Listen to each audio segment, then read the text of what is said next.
আগামী ২৭শে জুন রথযাত্রা। আগরতলায় এবছর ইস্কন মিশন তাদের ১১তম রথযাত্রা অনুষ্ঠিত করতে চলেছে। মোট ১২১টি দেশে ইস্কনের রথযাত্রা বের হবে শুক্রবার। আগরতলার ইস্কনের রথযাত্রা বের হবে পূর্বাশা প্রাঙ্গণ থেকে। অনুষ্ঠানে উপস্থিত থাকবেন রাজ্যের মুখ্যমন্ত্রী ডাক্তার মানিক সাহা সহ মন্ত্রী সুশান্ত চৌধুরী, মন্ত্রী টেঙ্কু রায় সহ অন্যান্যরা। বুধবার পূর্বাশা প্রাঙ্গণে এক সাংবাদিক সম্মেলনে একথা জানান ইস্কন মিশনের ত্রিপুরা রিজিওনাল সেক্রেটারি, মায়াপুর আশ্রম নিবাসী ভক্তি বিজয় ভাগবত। এই রথযাত্রাকে ঘিরে পূর্বাশা প্রাঙ্গণে ৯ দিন ব্যাপী বসবে মেলার আসর। পাশাপাশি এই দিনগুলোতে শিশুদের বিভিন্ন বিনোদনমূলক এবং প্রতিযোগিতার পাশাপাশি বিভিন্ন সাংস্কৃতিক এবং আধ্যাত্মিক কর্মকাণ্ড থাকবে। প্রত্যেকদিন সন্ধ্যায় বৈদিক কুইজ এবং বিভিন্ন অনলাইন এবং অফলাইন প্রতিযোগিতার আয়োজন করা হবে। পাশাপাশি রথযাত্রাকে কেন্দ্র করে নিয়মিত কীর্তন, আরতি, নাটক, নৃত্যের অনুষ্ঠানের পাশাপাশি শেষে ভক্তদের জন্য থাকবে প্রসাদের ব্যবস্থা।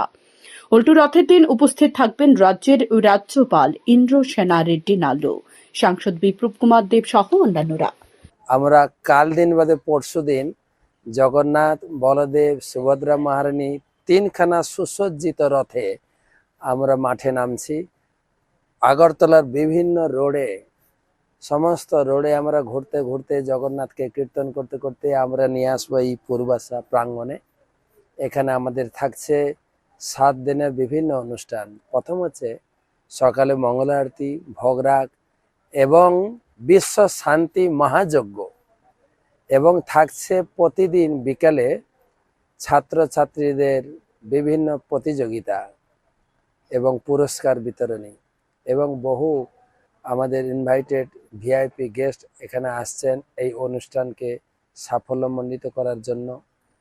আর সকলকে আমরা অনুরোধ করছি, ভগবান জগন্নাথ দেব মন্দির ছেড়ে আসছেন গুন্ডিচা মন্দিরে। সকলকে আহ্বান করছি, আগরতলা নিবাসী তথা পুরো ত্রিপুরা নিবাসী ভক্তবৃন্দ আসুন রথের মেলাতে। শাস্ত্রে বলা হয়েছে জগন্নাথকে মন্দিরে দর্শন করলে 10,000 বার মন্দিরে দর্শন করে যে ফল পাবেন, গুন্ডিচা মন্দিরে একবার দর্শন করে সেই ফল পাবেন। জগন্নাথ আসছেন মাসির বাড়িতে। এই একটা কেবল আগরতলা নয়, ইস্কনের সারা বিশ্বব্যাপী প্রত্যেকটা শহরে, প্রত্যেকটা দেশে এই রথযাত্রা অনুষ্ঠিত হচ্ছে। আমাদের বড় বড় শহরে, আমেরিকা নিউ ইয়র্ক শহরে, যেখানে 5th এভিনিউ রথযাত্রা। এবছর হচ্ছে আমাদের 11তম রথযাত্রা অনুষ্ঠান ইস্কন আগরতলা।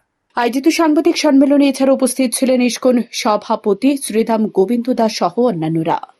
শান্তন টিভি।